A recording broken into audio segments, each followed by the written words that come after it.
Oke, bismillah. Assalamualaikum warahmatullahi wabarakatuh. Bismillah. Mari kita lanjutkan ngaji kita. Malam hari ini kita bertemu beliau, Hadratus Syekh Kiai Haji Muhammad Hasyim Asy'ari. Insya Allah teman-teman semua sudah pernah mendengar nama beliau. Insya Allah juga sedikit banyak sudah tahu siapa beliau. Makanya saya tidak akan sibuk menjelaskan detail riwayat hidup beliau. Kita mulai ya. Kalau dari sisi keturunan beliau ini, kalau diurut nanti masih satu lini keturunan dari Sultan Hadiwijoyo, kemudian melalui Pangeran Benowo. Kalau ditarik ke atas nanti punya sambungan juga dengan Maulana Ishaq Sunan Giri. Nanti di titik ini nanti ada hubungan dengan Kiai Ahmad Dahlan yang kita bahas minggu yang lalu. Jadi ini dua orang ini agak nyambung secara silsilah maupun secara guru. Seperti saya bilang minggu lalu, mereka berdua ini kan sama-sama pernah berguru di Mekah ke Syekh Ahmad Khotib Minangkabawi, dan akrab sampai tua meskipun sudah mendirikan Nahdlatul Ulama. Kiai Dahlan mendirikan Muhammadiyah. Ada cerita satu ketika santrinya Kiai Dahlan ini ingin nyantri juga di Tebuireng, namanya Basir. Nanti Kiai Basir ini punya anak namanya Ashar, kita kenal sebagai Ashar Basir. Kiai Basir ini ketemu Kiai Hasyim, kemudian cerita tentang gurunya, bahwa guru saya itu punya beberapa program tapi kok banyak dibully orang kalau bahasa hari ini. Kan minggu lalu saya cerita bagaimana misalnya Kiai Dahlan ingin meluruskan kiblat dan macam-macam, terus penentangnya banyak. Kemudian Kiai Hasyim tanya, gurumu namanya siapa? Namanya Dahlan. Oh, Kang Dahlan. Oh, kalau itu Kang Dahlan ya kamu harus ikut sama gurumu. Karena dia ini kalau bahasanya Kiai Hasyim orangnya Dahlan. Dahlan itu ya lurus sudah jalannya, harus kamu ikuti. Jadi meskipun sudah berpisah, punya organisasi yang berbeda, yang kadang-kadang kamu nganggapnya musuhan padahal tidak, beliau masih saling menghormati, saling menghargai. Itu pelajaran-pelajaran dari sesepuh kita yang hari ini kadang-kadang mulai luntur. Oke, mari kita mulai langsung saja kita ke gagasan-gagasan beliau di ranah pendidikan. Nah, zaman itu, ini cara kita kalau ingin memahami Kiai Hasyim, setting yang membesarkan beliau itu setting sosial, budaya, psikologis yang semacam ini. Yang pertama, zaman itu, kalau beliau lahir 1871, 14 Februari. Zaman waktu kita masih asik-asiknya dijajah Belanda. Tapi sudah mulai umat Islam di seluruh dunia ingin bangkit melawan. Sama seperti ceritanya Kiai Dahlan minggu lalu, mulai kenal gerakan-gerakan Muhammad Abduh, Jamaluddin Afghani, mulai membaca-baca Al-Manar dan lain sejenisnya. Jadi gairah untuk bangkit melawan penjajahan. Ini unik, karena nanti Islamic Revivalism ini melahirkan kesadaran baru termasuk dalam kajian ilmunya. Kalau sebelumnya orang belajar Islam itu kan ngerti ini fikih, ilmu kalam, kemudian tasawuf. Tapi di kelompok modernis Islamic Revivalis ini tema-temanya mulai geser. Tema-temanya pendidikan, tema-temanya anti penjajahan, pokoknya tema-tema kebangkitan sosial. Jadi kalau sebelumnya kan tema kajian Islam itu sebagian besar tentang langit, bahas tentang Allah, akhirat, surga, neraka, pokoknya urusan langit. Urusan buminya jarang diperhatikan. Nah, mulai orang-orang modern ini, karena kita sedang dijajah, mulai sadar bahwa kita butuh wacana-wacana yang membahas kehidupan konkret kita. Kemiskinan, keterjajahan, pendidikan yang kurang, dan macam-macam. Jadi yang pertama itu settingnya, jadi sedang semangat-semangatnya ingin bangkit. Yang kedua, settingnya adalah berkembangnya semangat untuk melawan penjajah, nasionalisme, dan juga sebagian bahkan punya semangat pan-islamisme. Seperti dulu waktu kita ngaji Jamaluddin Afghani, gimana caranya semua orang Islam di seluruh dunia kompak. Atau nasionalisme, gimana caranya umat Islam memiliki rasa cinta tanah air dan berpartisipasi untuk membebaskan diri dari penjajahan. Nah, ini sedang hangat-hangatnya, sedang panas-panasnya. Makanya Kiai Hasyim agak berbeda dengan minggu lalu Kiai Dahlan. Kalau Kiai Dahlan ya dari barat, kalau memang bermanfaat diambil saja. Tapi kalau Kiai Hasyim lebih hendaklah kita lebih baik pakai milik kita sendiri, karena ini masih era-era perjuangan, jangan dicampur-campur. Strateginya berbeda, tapi dua-duanya sama-sama memberi kontribusi yang besar. Sama-sama bersemangat untuk menaikkan level pendidikan umatnya, karena kuncinya kekalahan kita itu nomor satu sebenarnya di pendidikan. Peradaban itu disebut peradaban penguasa dunia, nomor satu sebenarnya kuncinya ilmunya. Dulu Yunani jaya, pusatnya peradaban ketika filsafat jaya lahir. Islam juga disebut pusat peradaban ketika Abbasiyah era keemasan jaya dengan Baitul Hikmahnya, dengan keilmuannya. Kemudian Barat dengan Renaissance of Kelarungnya juga terus menguasai peradaban. Ternyata menguasai peradaban itu bukan militer, bukan politik, tapi ilmunya. Dan ini disadari betul oleh beliau-beliau, termasuk Kiai Hasyim. Maka perjuangan vital pertama yang dilakukan adalah mendidik lewat jalur ilmu. Jadi yang kedua itu semangat untuk anti penjajahan dan nasionalisme. Yang ketiga yang membentuk Kiai Hasyim yang jelas kehidupan pesantren dengan segala modenya. Pesantren itu kan mode hidup yang serba belajar, penuh agama, tirakat, puasa, dan lain sebagainya. Itu kan kehidupan khas pesantren. Butuh ketekunan, kesabaran, ketabahan. Nah, itu kehidupan pesantren.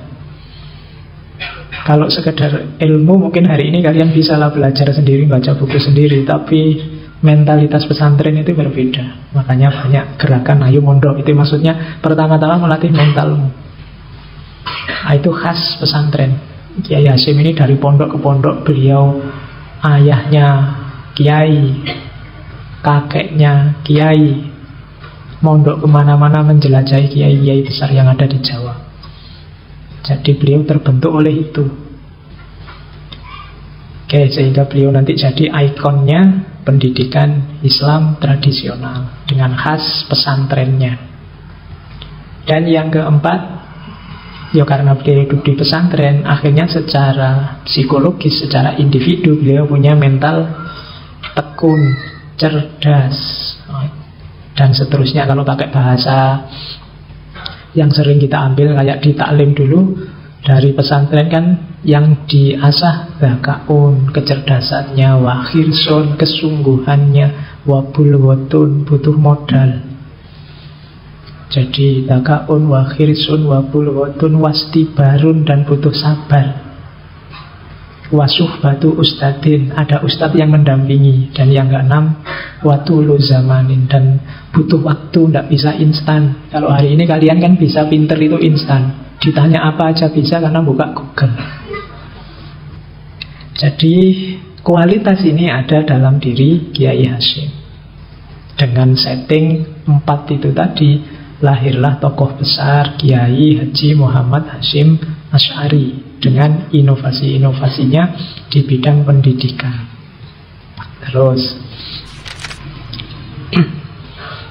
kalau ini inovasi-inovasi di pesantren beliau. Yang pertama, mirip kayak Kiai Dahlan kemarin, menginisiasi model madrasah. Kalau sebelumnya kan ngaji di pondok itu ya ilmu agama saja, tidak ada ilmu umumnya. Tapi nanti ilmu umum diperkenalkan. Ya persis kayak madrasah hari ini yang kalian kenal itu. Jadi itu diperkenalkan di pesantren Tebu Ireng zaman itu. Termasuk nulis yang pakai huruf Latin, belajar bahasa Belanda dan lain sebagainya. Bahkan yang populer zaman itu atas usulan dari putra beliau, Kiai Wahid Hasyim, mendirikan madrasah namanya Madrasah Nizomiyah. Madrasah Nizomiyah ini kurikulumnya malah 70% pengetahuan umum. Jadi 30%-nya baru pengetahuan agama. Nah, ini jadi memperkenalkan metode belajar yang modern, meskipun tetap tidak meninggalkan agamanya. Dan nanti atas pengaruh Kiai Wahid juga nanti ada perpustakaan, langganan majalah-majalah. Itu ada disebut ada Panji Islam, Islam Bergerak, Dewan Islam dan seterusnya. Itu loncatan yang luar biasa. Karena kan masih ada pesantren yang baca koran tidak boleh, radio tidak boleh, TV tidak boleh, untuk menjaga konsentrasi santrinya agar fokus pada ilmu agamanya. Nah, tapi mungkin santri yang lain itu punya bakat yang berbeda. Ini kalau tidak difasilitasi eman-eman bakatnya, maka di pesantren Tebu Ireng itu ya umum ya diajarkan. Di Madrasah Nizomiyah itu referensi-referensi seperti majalah juga disiapkan. Jadi ini dari sisi pendidikan, inovasi-inovasi ini sudah dilakukan zaman Kiai Hasyim di Pondok Pesantren Tebu Ireng. Oke, sekarang kita lihat dari sisi konsepnya, urgensinya pendidikan. Jadi pendidikan itu menurut Kiai Hasyim penting. Urgen itu kan penting. Pentingnya di mana? Yang pertama, mempertahankan predikat manusia sebagai makhluk paling mulia. Jadi manusia itu sebagai makhluk paling mulia karena ilmunya, bukan karena akalnya, Pak. Enggak, karena ilmunya. Ilmu itu kan hasil dari akal ketika sudah didaya gunakan. Kalau hanya punya akal saja, semua orang punya akal. Kalau tidak digunakan ya sama saja. Maka manusia itu tinggi martabatnya karena ilmu. Kalau ceritanya Nabi Adam dulu kan, Nabi Adam sebelum turun ke bumi oleh Allah, wa 'allama Adamal asma'a kullaha, diajari ilmu-ilmu. Yang ini yang membuat malaikat tidak berdaya di hadapan Adam. Suatu ketika Allah menguji, tanya pada malaikat, malaikat tidak tahu. Ini a'lamu malat ta'lam. Jadi aku tidak tahu kalau tidak engkau ajarkan ya Allah, dan yang diajari Adam. Jadi kita ini manusia mulia karena ilmu. Dan ilmu itu adanya lewat pendidikan. Maka tidak boleh orang menganggap remeh pendidikan. Dunia paling penting dalam peradaban manusia itu dunia pendidikan.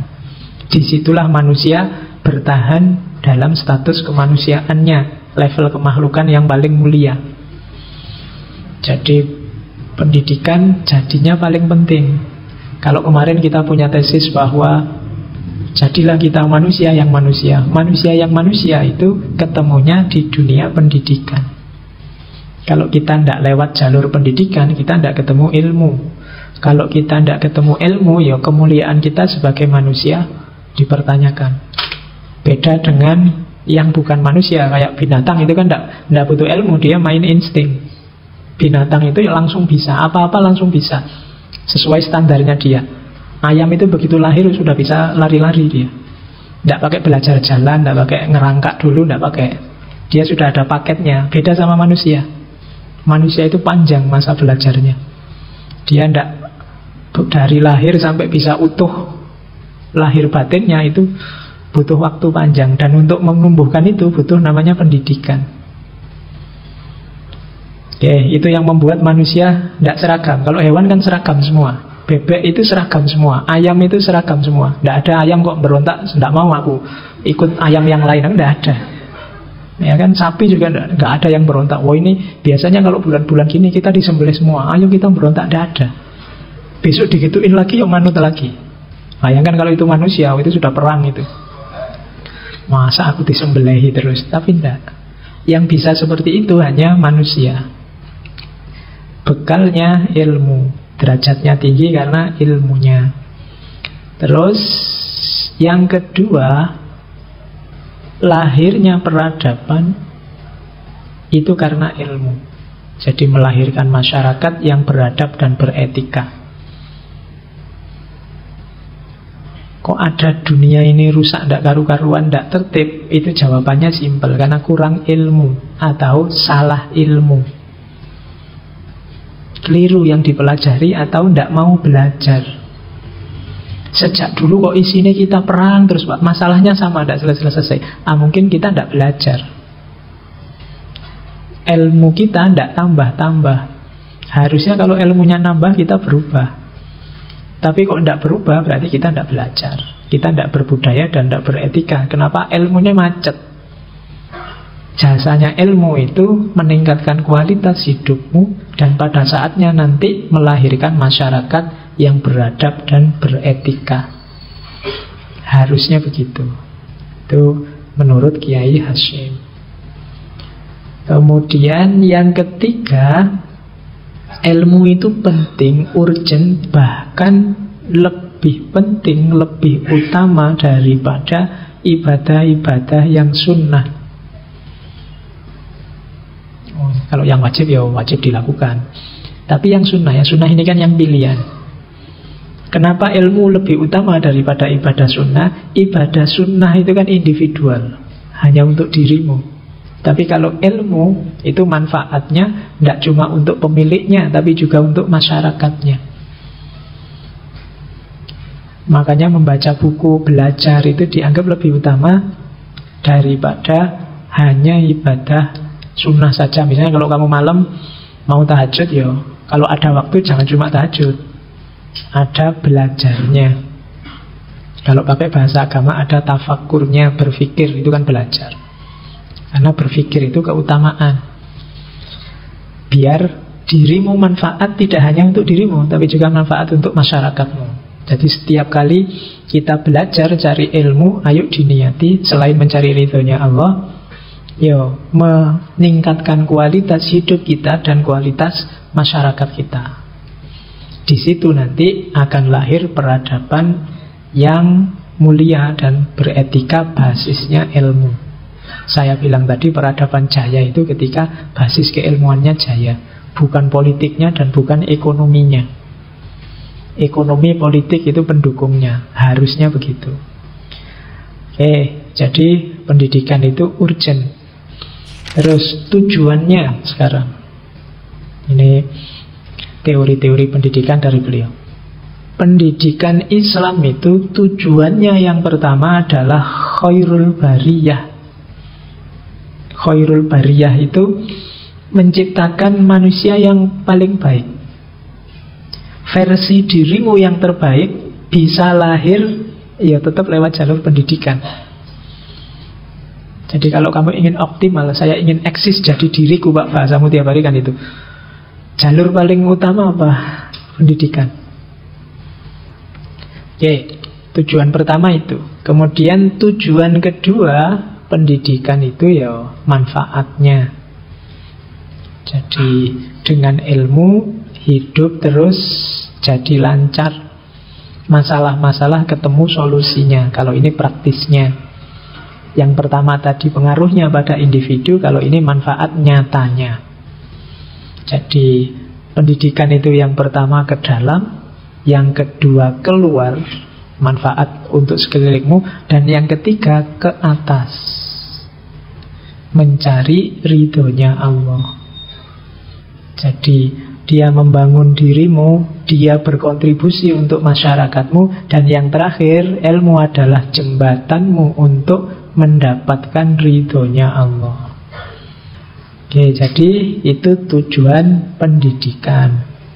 Terus hasilnya apa pendidikan itu? Yaitu tadi, karena kita dengan ilmu potensi kita berkembang, kita jadi khairul bariyah, maka ilmu menghasilkan manusia yang berkembang semua potensinya, jasmaninya, rohaninya, dunia dan akhiratnya.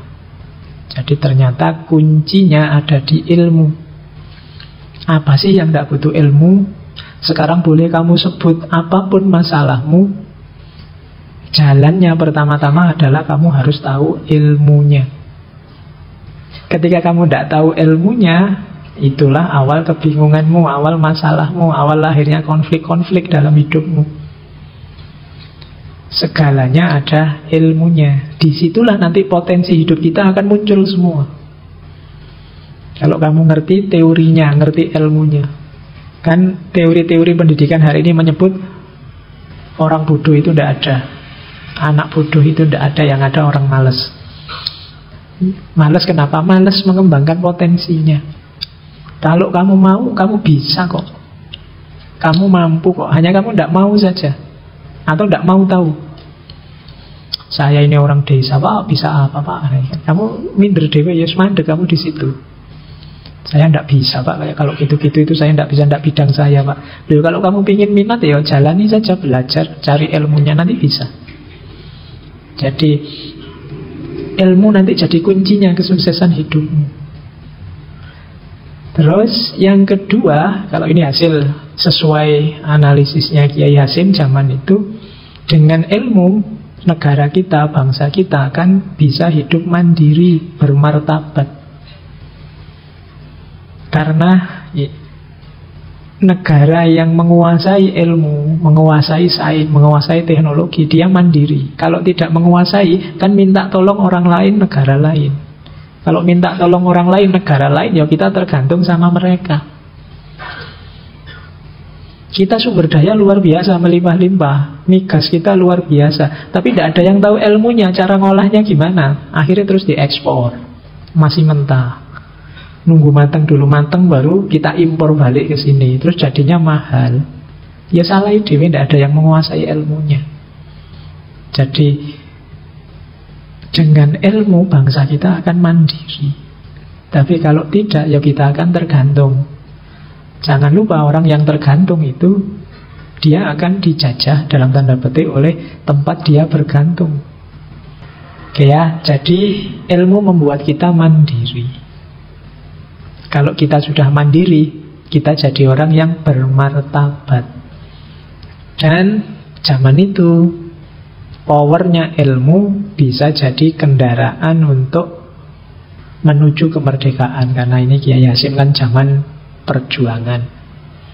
Jadi semakin meningkatnya ilmu, semakin kuat sumber daya untuk membebaskan diri dari penjajahan. Karena fokusnya beliau di situ. Sampai nanti terkenal sekali kan dengan resolusi jihadnya. Jadi ini hasilnya ilmu ada di sini. Ini hanya pancingan saja. Silahkan dilanjutkan. Ada beberapa kitab yang masih bisa kita akses hari ini, yang ditinggalkan oleh Kiai Hasyim Asy'ari. Mudah didapat, beberapa gampang di-download. Silahkan diperdalam. Banyak manfaat yang kita ambil dari karya-karya beliau. Oke, saya kira itu. Minggu depan kita lanjutkan dengan tokoh pendidikan yang perempuan, Raden Dewi Sartika. Kurang lebihnya mohon maaf. Wallahul muwaffiq, wallahu a'lam bissawab. Wassalamualaikum warahmatullahi wabarakatuh.